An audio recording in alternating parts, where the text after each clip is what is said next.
Hey everybody, this is David Sussman, and I'll be your first presenter here in a four-part series being brought to you by Project Inspire.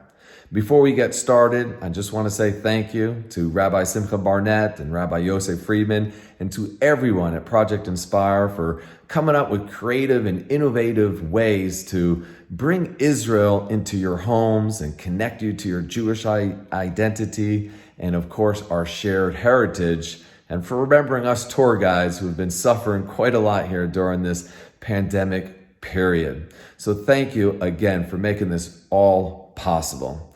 This is a four-part series. Today, myself, David Sussman, will be bringing you to the Golan Heights in Israel's north. I'll be followed by Rabbi Ken Spiro and Patrick Amar, who will be bringing you to various sites in the city of Jerusalem. And last but definitely not least, Steve Gar, who will be bringing us to the holy city of Hebron, and the tomb of the patriarchs and the matriarchs. All of these tours will be excellent for you and your families to connect with Israel. And if you haven't signed up for the future tours, make sure you do so. And I hope you enjoy today's tour of the Golan Heights.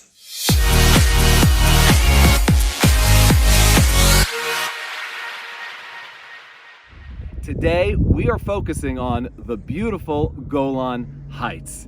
The Golan Heights is a small parcel of land, although you wouldn't think that with the amount of attention it receives in the media today. But it's only roughly about 50 miles long and maybe 13 miles wide at its widest point. But strategically speaking, this cliff and plateau is seriously important for the safety and protection of the entire nation of Israel. What are the boundaries of the Golan Heights? Well, to the north, you have the large Mount Hermon, rising 10,000 feet above sea level. It even boasts its own ski resort. To the south, you have the Yarmouk River, which flows into the Jordan River. And at that point, you have Syria, Jordan, and Israel all touching one another at a beautiful place called Hamat Gader, these great hot springs that one can visit on their trip here to the Golan. To the east, you have the Rakad River, and to the west, behind me, you got the gorgeous Hula Valley, one of the bread baskets of Israel. But it always wasn't a bread basket. In fact, that huge green lush area you see behind me was nothing but swampland for literally millennia. It wasn't until those modern Zionists came here, those stiff-necked Jews that we know we can be, that were so stubborn and refused to leave even though there was starvation and malaria there. They said, "This is our land, we will make it bloom once again." Well, in the 1950s, with the help of the French, believe it or not, they built these trenches on the eastern and western side and drained the swamp, leaving behind black gold. No, not oil, but an extremely nutrient-rich soil that the farmers here in Israel took full advantage of. But like any human, we took too much advantage of it, and we over-tilled it, over-fertilized it, abused it. What happened was, in the early 90s, caverns opened up underground and spontaneously combusted. You had these infernos raging underground, which was destroying the vegetation up above. That's when Israel realized that by draining the swamp, we had caused severe ecological damage. So we reintroduced the swamp with the Agmon Lake. In addition to reintroducing that swamp, we also reintroduced the traditional migration pattern of the birds traveling from Europe to the west and the rest of Asia to the east that are going down towards Africa for the winter and then back home for the spring and summer months, which makes Israel a prime location for bird watching. Literally 500 million birds each migration season passes through the land of Israel. Just look at some of these beautiful sights right here of that bird migration in the Agmon Lake region.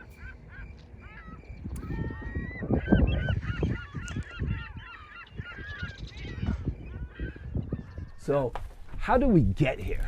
How did Israel take possession of the Golan Heights? So to answer that question, we got to go back to the Six-Day War, which takes place in June of 1967, because the entire Golan Heights was controlled by Syria between 1949 and 1967.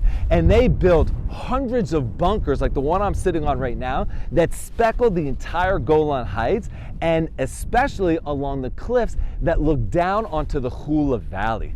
Down below, you have dozens of kibbutzim and agricultural developments and thousands of Jews who were living there during that time. They were under constant threat by the Syrians, who were sitting in this bunker right here, staring down at them and occasionally firing upon them as well. Now, the Six-Day War was a miraculous war. I mean, they don't even teach the Six-Day War at West Point for military strategy, because it's mind-numbing. It's mind-boggling. We just can't understand it. It was miraculous, really. 6 days, a small nation, the nation of Israel, against the mighty Egyptian, I almost want to call it empire, like the mighty Egyptian army, which is funded and supplied with armament from the Russians as well as the Syrians. How in the world is Israel going to be victorious? In fact, we prepared for this war by digging mass trenches, not to stop tanks from entering Israel, but for burying our dead. That's how serious this was. We knew that Nasser, the Egyptians in Syria, that they were going to attack. They had thrown out UN peacekeepers and lined up their troops and their tanks and their armaments on our border near the Sinai Desert, near Eilat, stretching all the way up to the Gaza Strip. And we knew that we needed to strike first. So we flew in early in the morning, in the beginning of June, and literally just bombarded their entire air force, giving us supremacy of the air. Now, before we end our discussion about the war and the battles that took place here, I want to move to another site, and I want to discuss an individual who may be one of the most major personalities of the Six-Day War, even though he died in 1965. So come with me. So I'm sure many of you saw the Netflix documentary about Eli Cohen called The Spy, Our Man in Damascus. So he's the individual who probably had the biggest impact on the Six-Day War here in 67, even though he died in 65. And that's because he went behind enemy lines as a spy, pretended to be a Syrian, and was so successful that he actually became friends with the president of Syria. In fact, some people say that he was one heartbeat away from becoming the president himself. That if the president had died, many people would have rallied behind Eli Cohen to become the next president of Syria. Just imagine that. Unbelievable character, lots to talk about him and lots to discuss, but we don't really have the time. But definitely look him up, and if you haven't seen The Spy on Netflix, you gotta watch it. It's really unbelievable. But here in the Golan, he told the generals and the Ministry of Defense in Syria to plant eucalyptus trees, like you can see behind me over there, to give shade for the soldiers and to build barracks here and to create some type of recreational activity, if there's living water, pools, places where people could cool off a little bit here in the hot summer.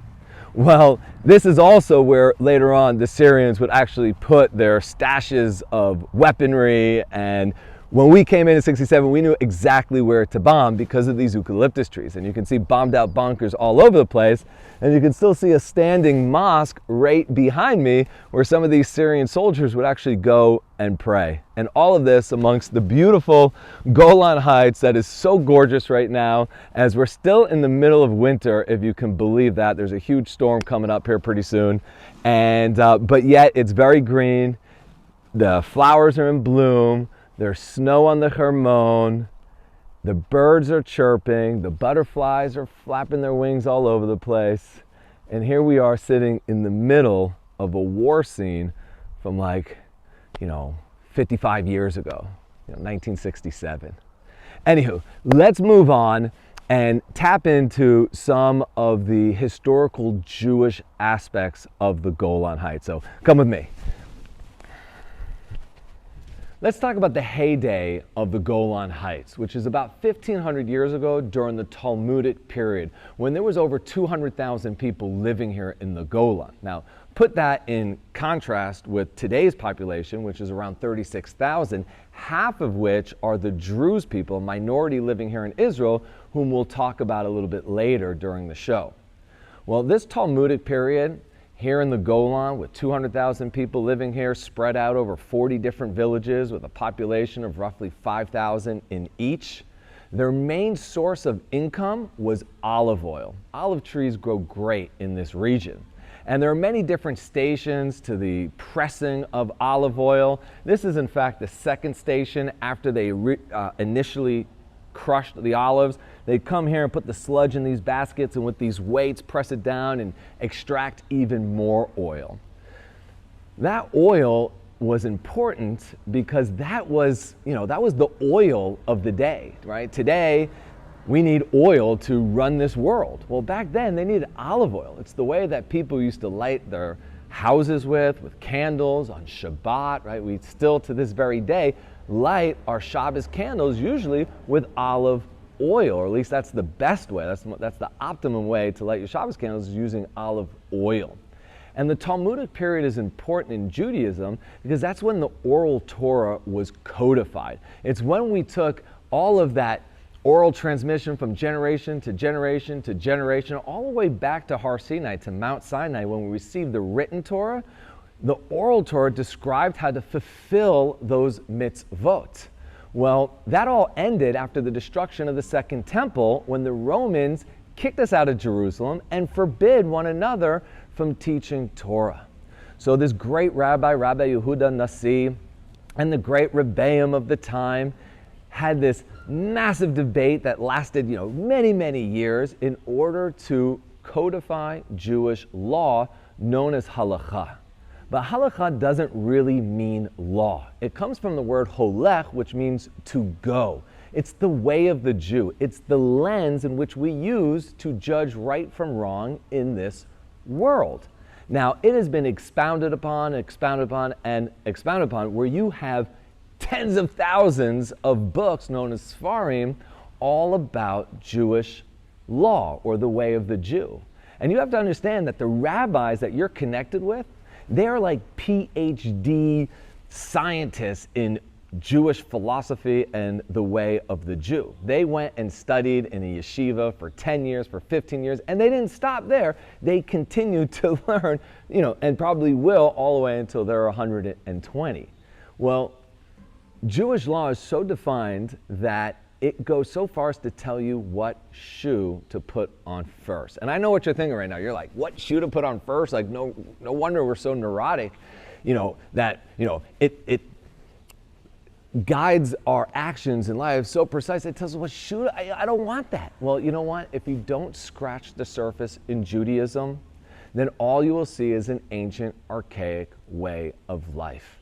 But all of these actions and all of these mitzvot that we have, as soon as you scratch that surface just a little bit and understand the reason behind it, then you'll see the beauty in all those actions.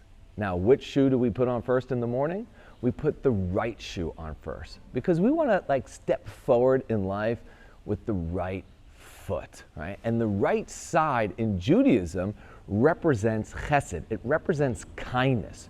So when we get up in the morning, we put that right shoe on first. We are reminded that when we go downstairs and greet our spouses and our children and our family and our community and our workplace and whomever we come into contact that day, that we want to come in contact with them with kindness, with the right foot first. I'm just going to share a very, very quick story. I was doing a virtual tour in Yad Mordechai, And this place is on the border of Gaza, and they produce honey here in Israel. And we went out to the honeycombs, you know, to the beehives, and we took out one of the combs, and it was covered, and it was all gray, and it had little bits and pieces of grass and leaves in it from, you know, the bees coming back with the pollen and the honey. And it looked disgusting. And the beekeeper said, now take your nail and just make a small incision.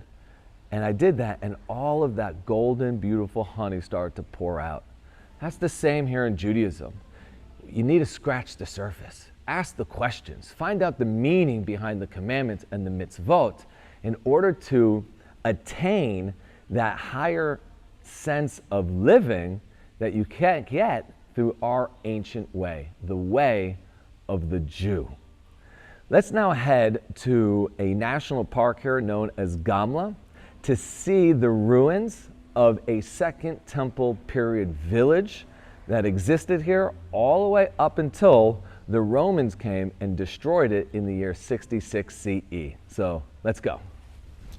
Unfortunately, the nature reserve here in Gamla is closed due to COVID-19, so we can't access the ruins that date back to the Second Temple period.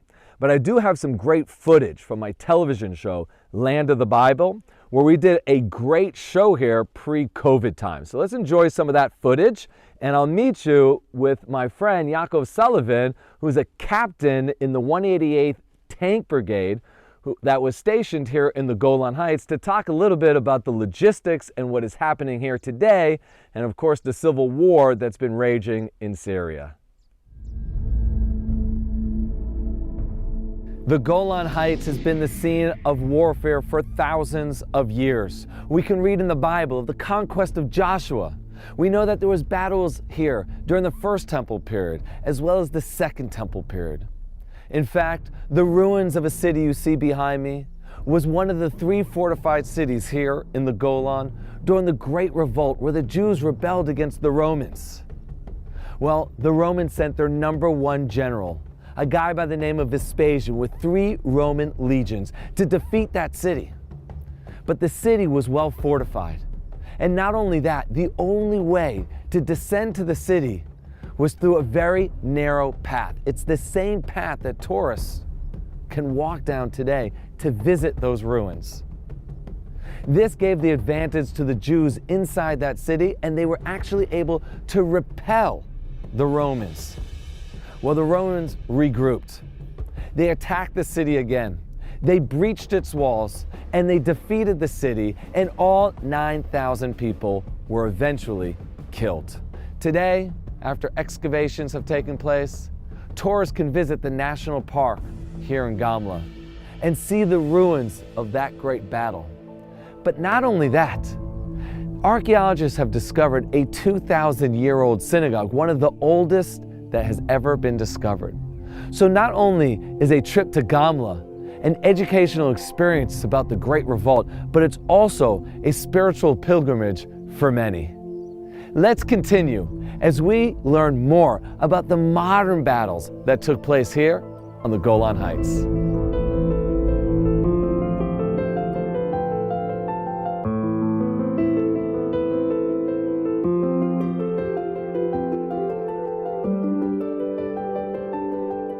So here we are with my good friend, Major Yaakov Sullivan, who lives in a small yeshuv, a neighborhood known as Yonatan, and it's literally 7 miles from the border of Syria. How does that make you feel? One, I talked about the period of time where there was no government here. That was a rare window of opportunity where the barriers fell down, and we had an opportunity to have a direct connection with the locals living here. When you say barriers, you mean like the border? The border didn't fall down. Actually, a new fence was built. But I mean the mental barrier. Meaning, if I wanted to contact a Syrian farmer 10 years ago, there was a government in between. I couldn't talk to the average local. Suddenly, the average local has no government. His son was just shot. There's no functioning medical system in Syria. There's no government. So he brings his son to the border with Israel. And an IDF soldier comes to the border and takes his son and saves his life in the hospital in Safed or Nahariya. And we're talking about over 6,000 Syrians treated in Israeli hospitals, over 1,400 Syrian children. Why did we do this? First of all, because we're Jewish. Secondly, because we realized that this is a key for the day after. We understood at some point the Assad regime, the Syrian regime, together with their Iranian friends, will take over the region again. And we were planting the seeds for the day after. Now, I told you Iran is trying to recruit here. They're having a very hard time. The locals are not just joining them, because if Iran wanted to use us as a common enemy with the locals and tell the locals, yes, we don't really get along, but you know what, there's Israel, they're the devil, let's fight them. We're not the devil anymore. They have to pay a lot of money, and several locals are joining them. I can tell you, David, in the past few months, there's been intensive riots against the Iranian regime, against the Iranian presence in southwest Syria. The locals actually assassinated the head recruiter for the Iranian militias, who was going around the villages trying to recruit young guys to come and join these anti-Israel militias, and they assassinated him, meaning something happened here. Today there's tens of thousands of Syrians in Syria today who are still wearing clothing they got from Israel, who might be even being eating food they got by Israel, whose life was saved by Israel.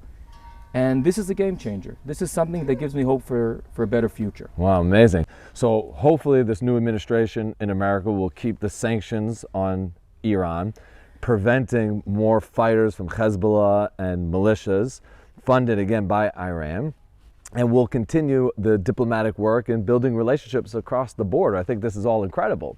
You also run a program called Slingshot. Now, a lot of our viewers out here, when COVID is over, please God will be soon, plan on bringing their families to Israel. So tell us a little bit about the program that you run here at Tel Saki. Okay, so I'll say I served in the IDF for almost a decade, and today when I protected my country, I fought in the 2014 Gaza war, and when I left the Army 4 years ago, I found a way to continue to contribute aside from my reserve duty. So I explain to people from the world what's happening here and Israel's challenges so they can bring out our voices around the world, like we just explained. But also I do motivational speaking in the Army, and I try motivating the soldiers who are protecting our homeland. So aside from my motivational programs, I also make sure that I always, every time, you brought dozens of groups to the Golan, and we always go out and treat the guys and make sure, how much they know how many people love them in the world. Well, incredible. As Major Sullivan said, I have brought dozens of groups to his presentation at Tel Saki, and everybody loves it. Meeting the soldiers, saying thank you to the soldiers, learning about the heroism from the various wars that were fought here, and of course the courageous activity that is taking place right now here in the Golan. Major, thank you so much for your time, and I hope to see you again soon in healthier times. Amen. One of the great things to do here in the Golan Heights is to visit one of the several wineries in the region.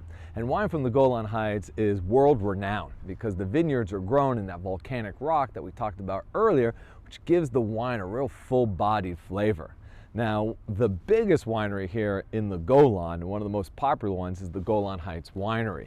And if you've been to Israel, most likely you've been here. They produce some excellent wines from the Hermon, which is their least expensive, all the way up to the Yarden, which is their most expensive.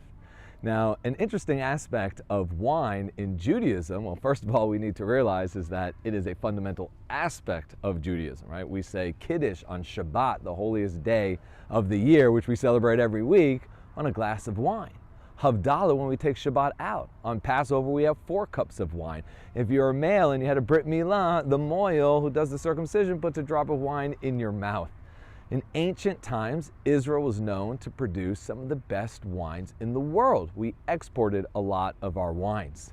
So how come when people think of kosher wine, they think of Manischewitz, which is horrible? You got to be at least 70 years old to enjoy Manischewitz. My mother, God bless her soul, she's 82 years old.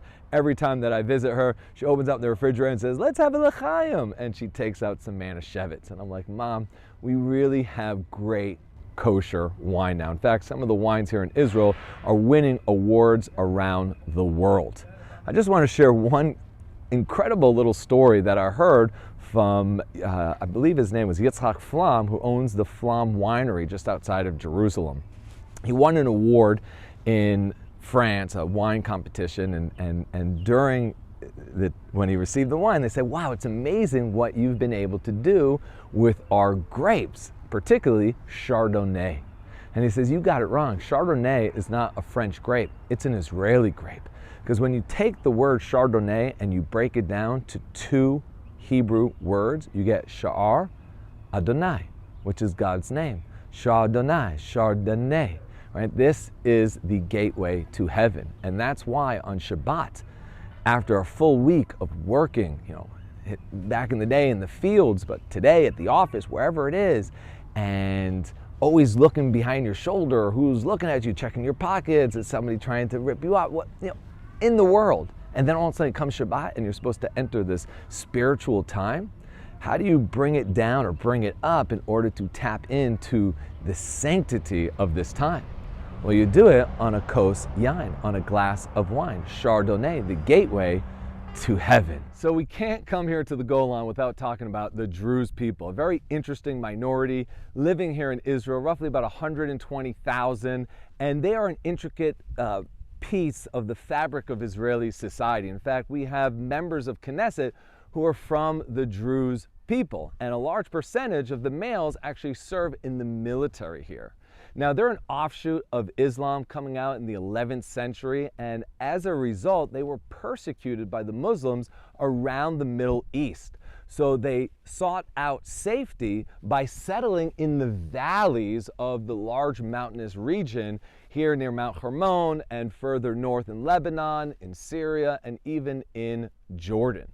The community you see below me is called Migdal Shams, and this is the capital of the Druze people here in the Golan Heights. So we have a very special guest with us today from the Druze community. His name's Bougie. He's a guide here, showing people around and showing the hospitality of the Druze people. So he's going to tell us a little bit more about the life of the Druze here. In order to do this interview, we're just going to keep it safe, and then we're going to put on our mask. Bougie, thank you so much for joining us today. We really appreciate you taking the time and telling us a little bit about your people. So please tell us a little bit about the livelihood, what you guys do here. I mean, it is so beautiful. So take it away.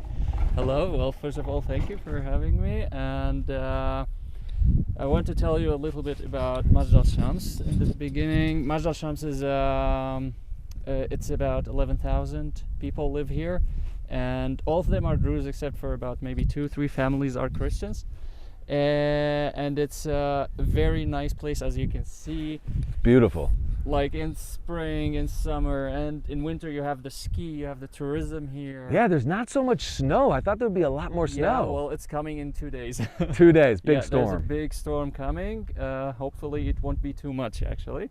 Wow. I want to say a few things about Migdal Shams. It's in the north, and here, if you can see behind me, you have the buildings. Where the buildings and the green starts, that's Syria there. So you wow. can From our vantage point, you can actually see the fence. Yeah. So the buildings stop, you have a fence, and where it's green, that's Syria. The buildings are right next to the fence. They Wow. live there.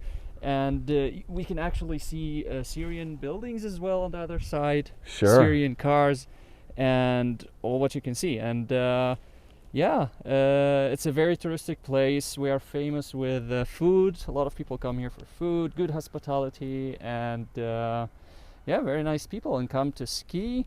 Also, talking about tourism, the main thing here is not only ski, it is the snow and ski, but also the cherries season, which is in May, June.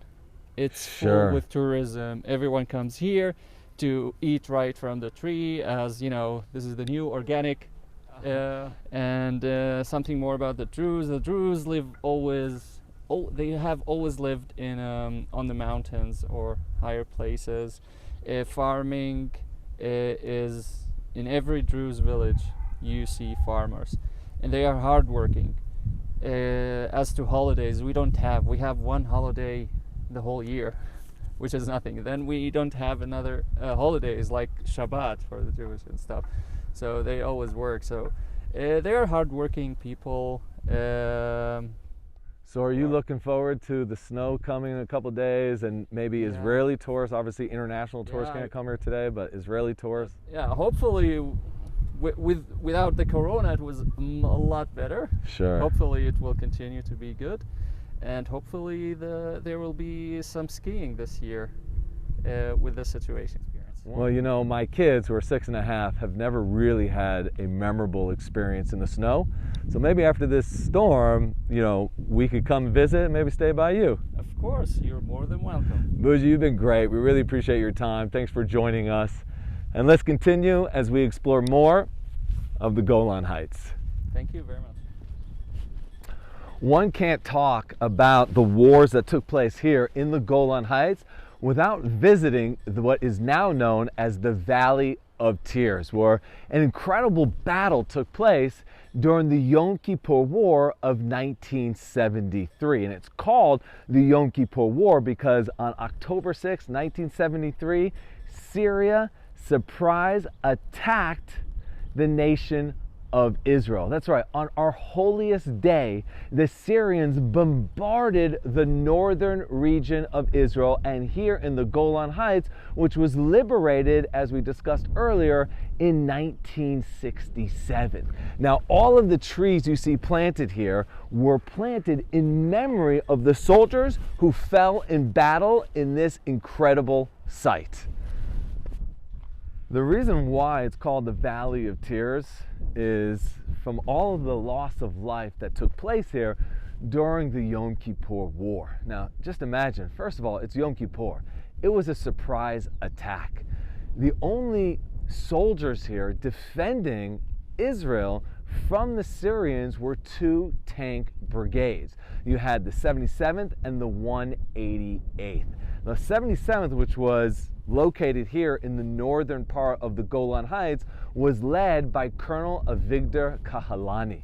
And he tells about the battles that took place during the 6th and the 7th of October. That the fighting became so close to one another that you couldn't even see the difference between the Israeli lines and the Syrian lines. And no place is that depicted better than right here, where you literally have an Israeli tank almost touching a Syrian tank. Now, these tanks were brought here later on. They weren't actually this close, but they were dozens of feet apart from one another when the commander of this tank saw the Syrian tank. And first of all, just look at the 2 tanks, okay? The Israeli tank, outdated. It's like ancient in those times. Okay, Israel, of course, added some armament and added new technology inside, but this is like ancient technology compared to the incredible T-62 night vision capability, precision shooting tanks that were given to the Syrians by who else other than the Russians. That's right, the Russians supplied all of this, and all of these tanks are coming in. We were so outmatched, both in number as well as the technology. However, where we reign supreme is with the heart, the devotion, the passion, and the understanding that a battle for Israel is a battle of life and death. And because of that, the soldiers here were able to fight with such incredible bravery that even though they found themselves just literally dozens of feet apart from one another, they were able to load the cannon, shoot the tank, defeat the Syrians, and lead them, or should I say push them, into any retreat. And then we did our counter-offensive, right? We actually did an offensive against the Syrians and pushed them back into Syrian territory that we were literally in cannon shot of their capital, the city of Damascus.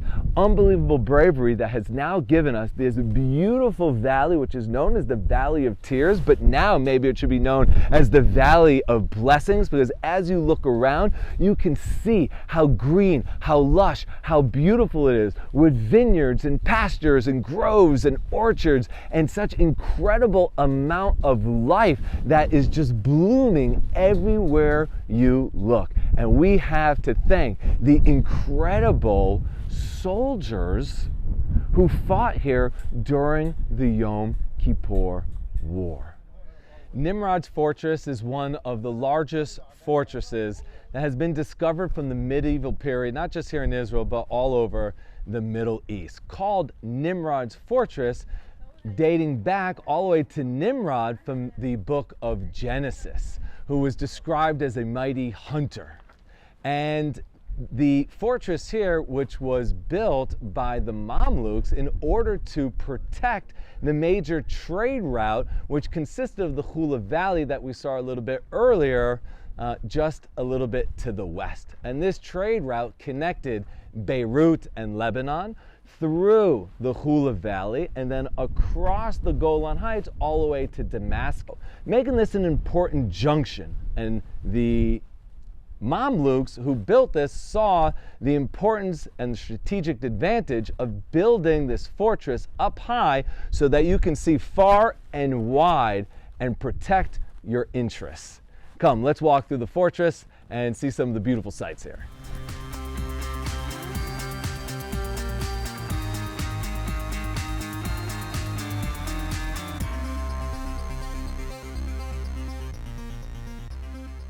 One of the most beautiful stelas, stone inscription that was discovered here in the land of Israel, and for sure here in the Golan Heights, has to be the Baibars inscription. The beautiful stone stela that we see here, chiseled out of limestone in Arabic, talks about the warrior Baibars who defended the Mamluk people and the Arabs who were living here in the land of Israel in the 13th century from the onslaught of the largest standing army ever assembled by man. And who are we talking about? Obviously not the Romans, but Genghis Khan and the Mongol world. They were heading south towards Africa, but it would be Baibars and the Mamluks who were living here that would stop them in their tracks, making Baibars one of the greatest warriors of all time.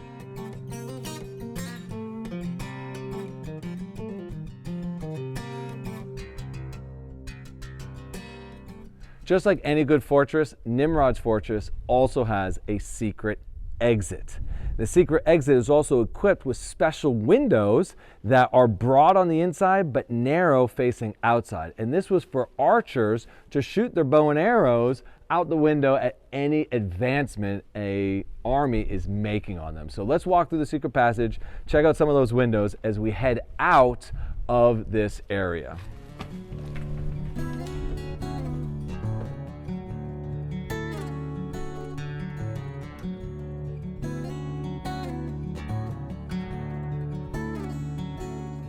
Hope you all enjoyed the tour today of the Golan Heights, from the northern section of Nimrod's fortress all the way down to Gamla and several points in between. You know, it's just incredible to see this rich heritage of Jewish life here that dates all the way back to really the book of Genesis, through the first and second temple period, the Talmudic period of course, and now in the present as we met Major Yaakov Sullivan and all the residents of the Golan Heights. Thank you again to Project Inspire for making this happen, and for all of you for joining me. And if you have any questions pertaining to the tour today or anything about Israel or visiting Israel, please contact me via Facebook. Look me up, like my page. I got great content there as well. David Sussman, Israel Tours. In the meantime, let's enjoy this incredible sunset here over this beautiful reservoir in the Golan Heights.